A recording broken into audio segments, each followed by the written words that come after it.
And good afternoon. I am Tracy Sinclair with Alaska's News Source, and we are once again doing some sky watching in Alaska. Now, a couple of weeks ago, we did get to see a actual fireball was reported in parts of Alaska, and so we're going to talk a little bit about that, and I'm going to bring in somebody who knows a lot more about these items than I do, because I'm not quite an expert on meteors, though I would like to get even smarter about it. So I'm going to bring in Tony Rice. He is a NASA ambassador. Tony, welcome. Where are we seeing you from? You're all the way over on the East Coast. I am. I'm in Raleigh, North Carolina. It's great to be with you today. Well, thank you so much. So can you give us an idea? We did see that fireball. Most of the reports were down on the Kenai. What's the difference between when we say fireball and meteor? So they're all based on the same stuff. They're all space rocks that are coming for a visit. It might be one way to think of it. And there's a bunch of nomenclature here. So I'm just going to go through them, and we'll take it from there. But keep in mind that I'm going from far away to close up and big to little. So the very first thing is they're coming from asteroids or comets. And asteroids and comets are kind of two sides of the same coin. The way it was best described to me by a planetary scientist, a lot smarter than I, is that they're both made up of ice and rock. It's just different amounts of ice and rock. So comets are big, dirty snowballs, and asteroids are big, icy dirt balls, would be the think of it. Okay. And as these are moving through the solar system, they come to visit our part of the solar system from time to time. Every couple of years, couple of thousand years, it varies, how big their orbits are. As they're coming through our part of the solar system, they get close to the sun. The sun excites them and incites that ice in there, and it starts to spew out dust. And that is what we see when we see a meteor shower or a meteor or a fireball. I'll get to how those vary, but that's physically what we're seeing. It's that dust entering the atmosphere. Big rocks, big lights in the sky, big fireballs in the sky.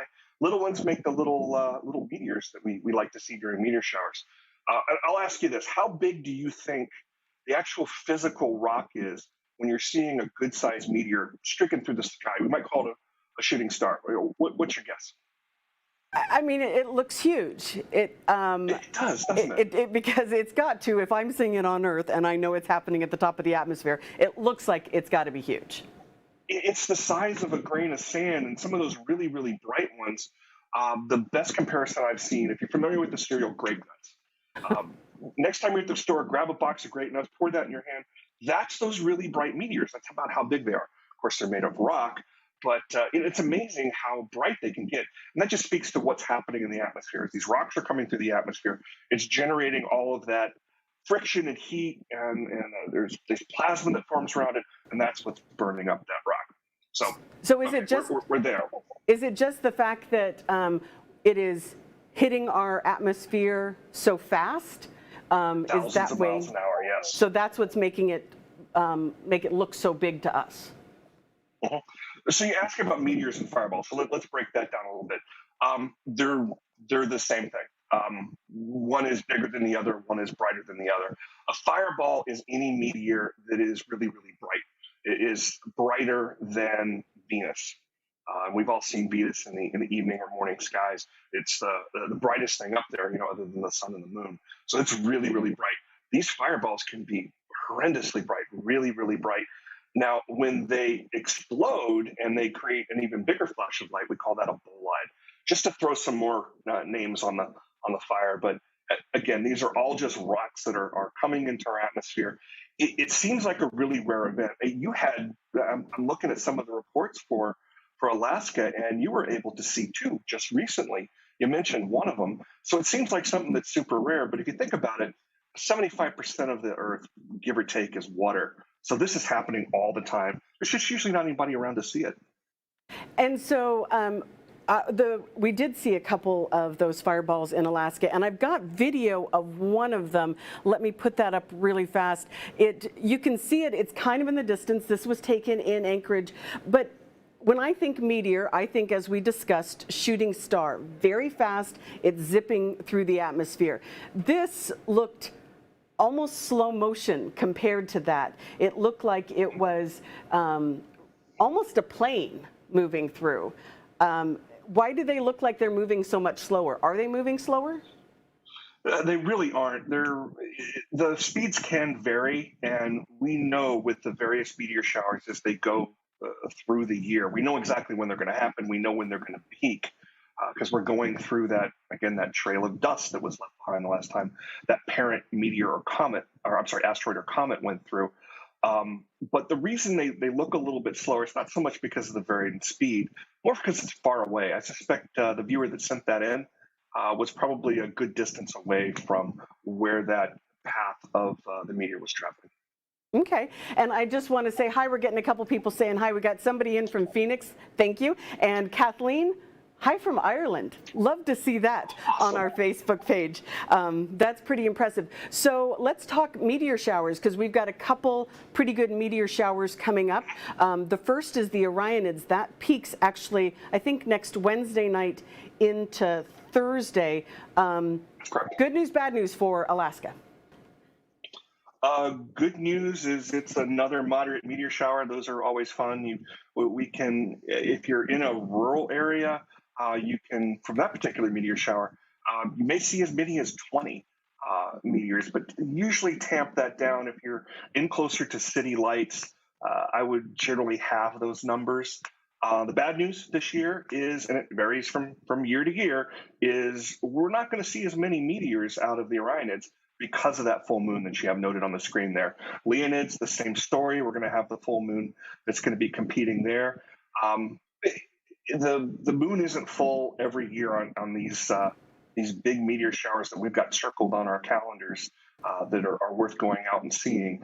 So if you miss this one, there's always another one. The thing that I love about the Orionids is that is the dust, if I'm correct, left behind by Halley's Comet.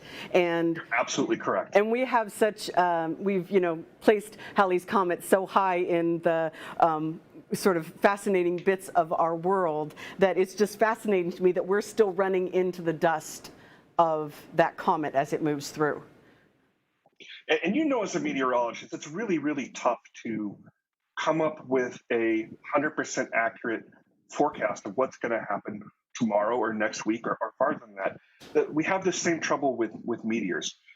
One of the scientists that studies the comets that spit all this dust out that makes those meteor showers describe comets as being very much like cats. They both have tails. They both do exactly what they want. The thing about these comets is they come through multiple times, so we never quite know where that trail of dust is going to be. It's pulled by gravity of the sun and the moon and the earth and Jupiter and Saturn and everything else. So it's tugged and pulled throughout the years, so we don't quite know which path we're going to go through, which dust trail, and where exactly it's going to be. We don't know till that night. Well, quickly, we'll just show you real fast for the Orionids. Again, the 20th into the 21st, if you're in a place with little light, you've got a possibility of 20 meteors per hour, but that full moon could cause a little bit of problem. And of course, in Alaska, we've had a lot of clouds in southern Alaska lately. So, Tony, I want to thank you for joining us. We really appreciate your information and the wisdom you've been able to give us about fireballs and meteors. I do want to tell people that if you do by chance see a meteor, then you can also go to, where would they go to report that, Tony? So please do that. And it seems like there's been more meteors and fireballs lately, but there really haven't. The reason we are getting such good video and good observations of these meteors and able to track them a little bit better is because of all the dashboard cameras, all the doorbell cameras. There's a place that you can go, and I believe you're bringing it up here, called amsmeteors.org. And AMS stands for American Meteor Society. And it's a group of folks that track these sorts of things and enjoy learning more about them. You can go there. It's very, very easy. It takes you through the steps of reporting where you were looking, where you saw it, what the time was, that sort of thing. We combined all of these reports together and generate the kind of map that you have on your screen there. We can use a little bit of math and combine which way you were looking, how high it was, things like that. and come up with a path for that meteor. And every once in a while, we're able to find a meteorite, and that's the last name I'll leave you with.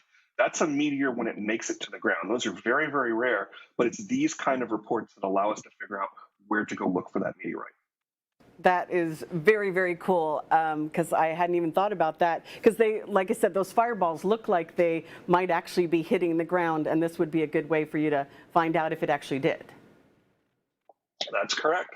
Excellent. Well, I did promise, and Tony, you can stick around if you want to see, I did promise that we would show a couple. We've had some fabulous auroras here in Alaska in the last couple of weeks, and even just some beautiful skies. Now, we are on the rise with our solar activity, and also that means our auroral activity. So last year, this is a kind of a long time lapse of the aurora. This was taken by Charles Sather out in Eagle River. So he's really not very far from the city and city lights. You know, you typically think you got to get far away, but it is fascinating to watch the aurora build through the course of several hours. You can also see quite how windy it was down at the Earth, and every once in a while you are going to see a little bit of a streak that goes through the sky. And we were just talking about meteors, and you think, oh, that was a meteor. No, actually, that is going way too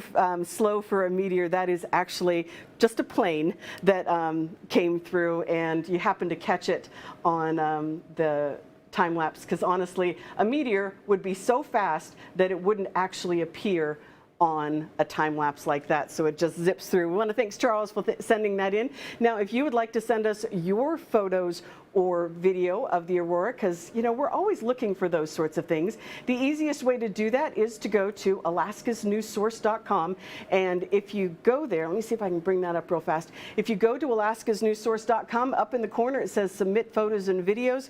We would love to see your photos. We would love to see your videos of the aurora, and of course, if you happen to catch video of a fireball, we would love to see that as well. I want to thank Tony Rice once again for joining us here on Skywatch Alaska. We'll be back next week with your next aurora forecast.